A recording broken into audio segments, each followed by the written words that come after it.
I am here with my dear friend Buzz the Bee from Busy Bee Plumbing, Heating, and Air Conditioning. You are going to want to keep a close eye on the weather today, am I right? And let me tell you, it's time now for your local weather report, brought to you by Busy Bee Plumbing, Heating, and Air Conditioning. Let's buzz on over to the Main Street Media TV Weather Center. From the Tennessee Valley Weather Channel, this is your weather on Main Street.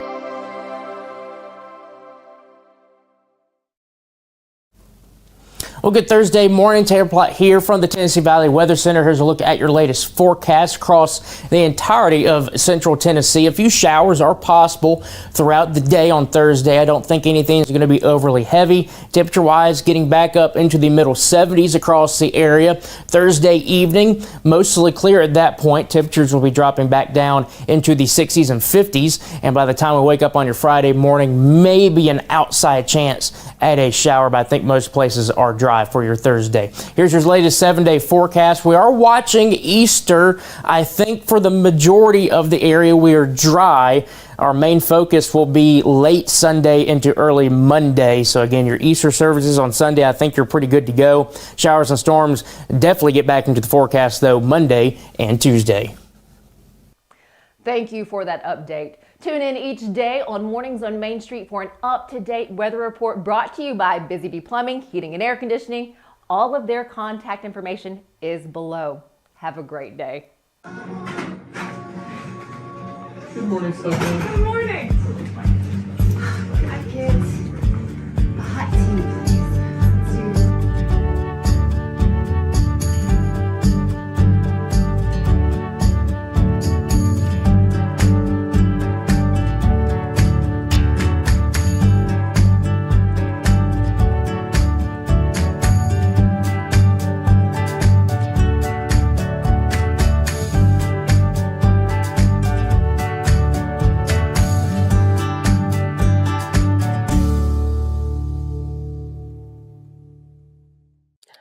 Welcome to Mornings on Main Street. I'm your host, Stefanie Miller. Thanks for joining us. Coming up later this month, it is the long-running fundraising breakfast for the Catholic Charities, Diocese of Nashville. It is the 2025 Festival of Hope fundraising breakfast that will offer urban-inspired food, live music, powerful stories of transformation, along with few surprises. This morning, we are going to learn how your donations help thousands through Catholic Charities. Some of those thousands could be your neighbor. We'll also learn that what we have in common is much greater than our differences. But first this morning, let's get a check of our headlines. Full-time public school teachers in Cheatham County will receive their one-time teacher bonus of $2,000. The Cheatham County School Board unanimously approved this at its recent meeting. Now, this bonus is a result of the recently passed Tennessee Education Freedom Act. Now, both the Cheatham County Commission and School Board issued multiple resolutions in opposition to the bill, citing fears that it would take much needed money away from public schools and because homeschools and private schools are not held to the same standards as public ones. A strategic $51,000 investment in artificial intelligence training and integration was announced at Austin Peay State University on Wednesday. This investment is an effort to support comprehensive AI education programs for students, faculty, and staff as part of the university's commitment to preparing graduates for an AI-driven workforce. The initiative includes professional development courses, instructor training, licensing for specialized learning, and an AI symposium in late 2025. The university will use a train-the-trainer model to maximize campus impact. Fairground Speedway is set to launch the 121st season of racing this weekend. This comes after postponing because of severe weather that we experienced. Wait no more, because Friday, the U.S. Legends Spring Nationals will compete, followed by the local divisions on Saturday. The event will feature racing for the U.S. Legends, Pro Late Models, and Street Stocks. You can read through these stories and other local stories by visiting our website, mainstreetmediatn.com. So Busy Bee is a very close-knit family. We fight just like every family does. We have arguments, but we always come out with a solution to the problems. We don't just fight about what we want, we fight about what customers need. We want to make sure that every customer we go to is more than satisfied.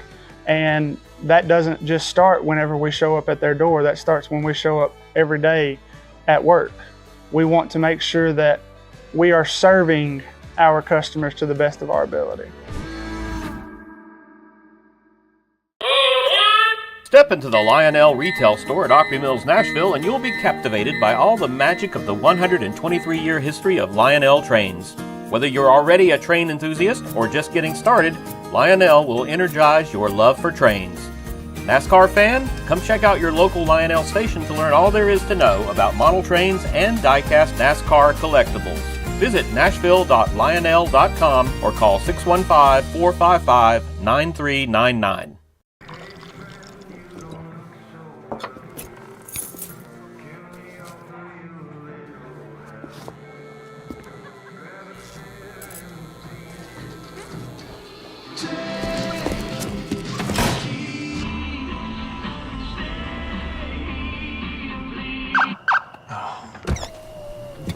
You're seeing the signs too, right?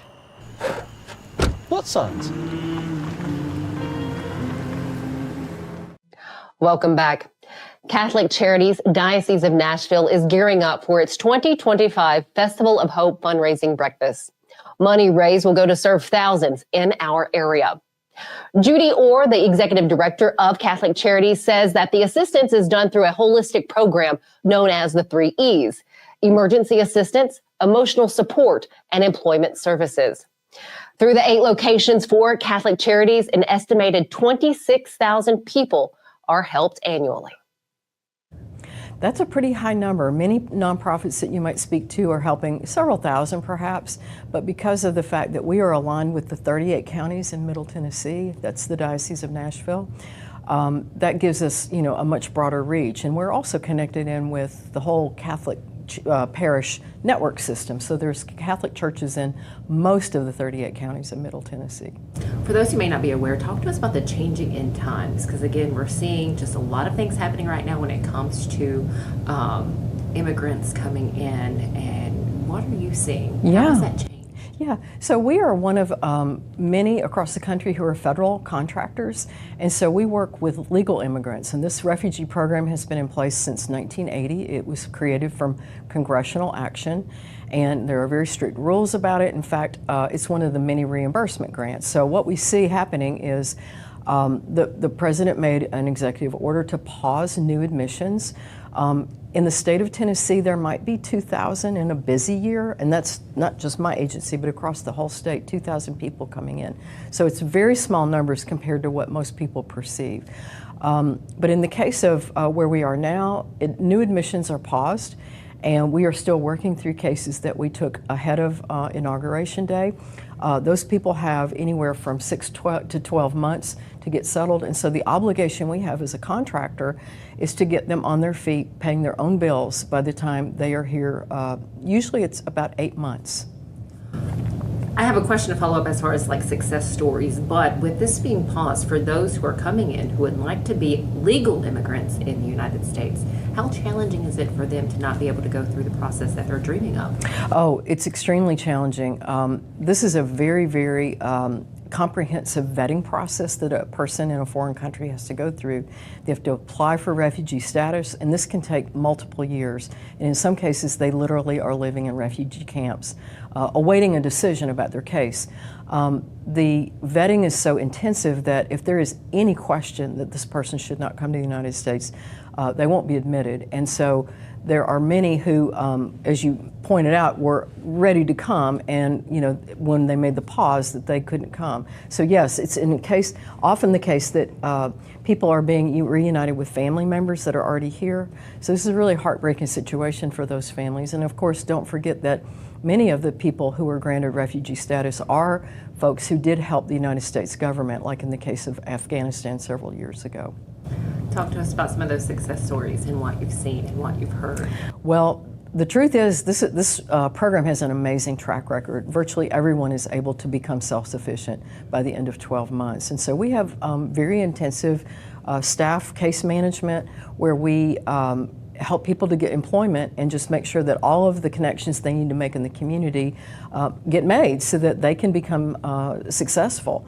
And in many cases, in most cases, people who are arriving from a foreign country, we don't select who comes and we don't make the decisions. We're just a contractor that accepts whoever is decided by the federal government. But it's typically the case that if you are, let's say, from Afghanistan, you would come to a community where there's already a community of people from Afghanistan, and so it builds that natural support system that people need to be successful. So we have very, very few people who are not able to get on their own feet very quickly. And what we find in our work here, and many of our staff are not Catholic, and of course the people we serve are not Catholic necessarily, is that we really, I say, we sort of leave our faith tradition at the door and we just, in solidarity, work to help our neighbors. So I think that might be one thing that people don't know. The other thing is I mentioned before, the volume. So the number of people coming here from foreign countries is not nearly as great as public perception. So people have the notion that Catholic Charities is helping tens of thousands of foreign-born people come here, and that's just simply not the case. We don't have the means to do that. We are typically funded, as I say, by the federal government, and so we follow those guidelines that they give us. We really have no ability to help people who are not coming through the legal process. We don't have the money to do that. We just do not have the means to do that. So, and when I say that we helped 26,000 people in Middle Tennessee, in this past year, only about 1,000 of those were the foreign-born people we're talking about. Okay. And the others were? Native-born United States citizens. Okay. But you need the funding to be able to help those that you're helping. Very much. We need, really, all of the people we help, no matter what the program is, are all in the same situation. They're trying to take care of themselves and their families. And they need food, and they need employment, and they need barriers removed like transportation and child care. And so it's very important for us to try to raise money in addition to what the federal government provides for these programs when we contract with them. Because there's often exceptions, gaps in funding where people need additional assistance, and maybe it is transportation. So when we receive donations from the general public, usually what we do is we actually expand the amount of food that we provide to people, because that's always needed, and all of us know how much food is costing nowadays. So if you can give food or even vouchers for the grocery store, that enables them to spend their money, let's say, on a car repair, because we don't really have the funding so much for that. But it's really, sometimes it's some other unexpected expense, could be medical. So if we can help them pay a utility bill, they can pay their medical bill. So there's any number of things that, all of us encounter. How can we, for those of us with the heart to maybe give a little bit or to give time, is that possible? So we have two buttons on our website. One is for volunteers and one is for donations. And we would welcome people to come, people of goodwill to come and help us serve our neighbors. We would very much welcome financial support. Like many nonprofits, we have an annual fundraiser, and that fundraiser is coming up in just a few weeks, the Festival of Hope. And we do that as a breakfast event, and is out here at the Catholic Pastoral Center, which is right across from Gaylord Opryland. It might seem far to some people, but it is very easy to get here, and we have ample parking. But we will have a lot of wonderful surprises. It's a very upbeat event, and you can learn more about that on our website. That is great. What is the donation amount you would like to reach, or that you're hoping to reach? What we're trying to raise this year is $100,000 from our attendees. Okay. But you said there are sponsorships. Right. Sponsorships are also available, and you can find out more about those on our website as well, and they're modestly priced. But this is critical funding for us to help our families in need. So many people assume that we are fully funded by the Catholic Church, but in fact, the Church provides a generous base funding for us. But it's very important that we raise this additional funding each year in order to help all of the neighbors in need who seek our help. Judy, thank you so much for sharing this with us. She says it really is people paying it forward, because people who have been helped are now helping out and giving their time. Judy's family has its own immigration story. In fact, 3 generations ago, they came over from Eastern Europe. Now, if you would like to be a part of the Festival of Hope and would like to attend, well, it's happening on Tuesday, April 29th. You're asked to register at ccte.org. TENN.org. Again, register at the website so they can get a number of those who are planning to come out. That, once again, is CCTENN.org. Stick with us. We'll be right back. At Delta Dental of Tennessee, we know our success begins and ends with providing superior quality service, and that includes serving those who need it most. This year, we're celebrating 25 years of giving back to the community we call home. Delta Dental, along with our Smile 180 Foundation, supports Tennessee's dental colleges and oral health education, children's hospitals, free and reduced cost dental clinics, and other like-minded charities. Here's to the next 25 plus years of ensuring healthy smiles.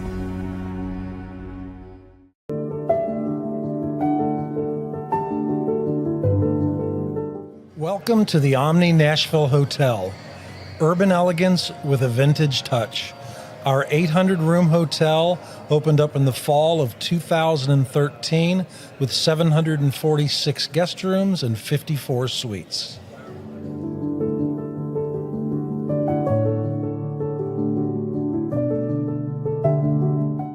Hi, I'm Dr. Vilay Saisuka, CEO and founder of Premier Foot and Ankle Centers of Tennessee here in Murfreesboro. We offer foot and ankle care from ingrown toenails to diabetic foot wounds. We also fix ankle fractures and things like that. Call us today to schedule an appointment. We look forward to seeing you. Because here at Premier Foot and Ankle, we believe that the journey begins with happy feet.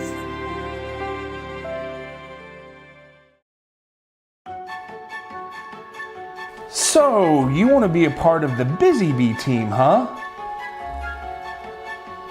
Well, how do you see yourself fitting into the organization? Oh, I get it. You want to be a weather bee.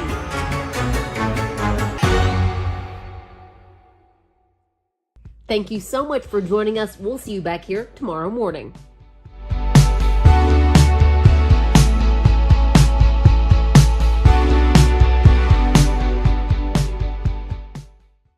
All right, we're back with another What's New at the Zoo, and we like to call this session Therapy with Devin.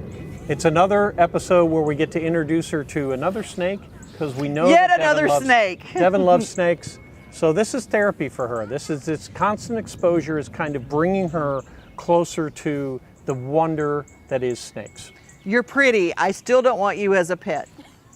That's fair. Or a belt. I don't. I mean, you know. We're here with Lindsay. Lindsay is here, and she's good with Loki. This is Loki, you guys. Meet Loki. Loki is a happy camper right now because the black has been absorbing this warmth of the sun, and Loki thinks, oh, this is great. Loki's at a spa right now. Yeah, he's being super active because he's very warm. Feeling very nice. Tell us about this snake. What kind of snake is it? So Loki is a ball python. Okay. He's not doing what he's supposed to be doing right now, turning into a ball, which is good. They do that when they feel scared or threatened.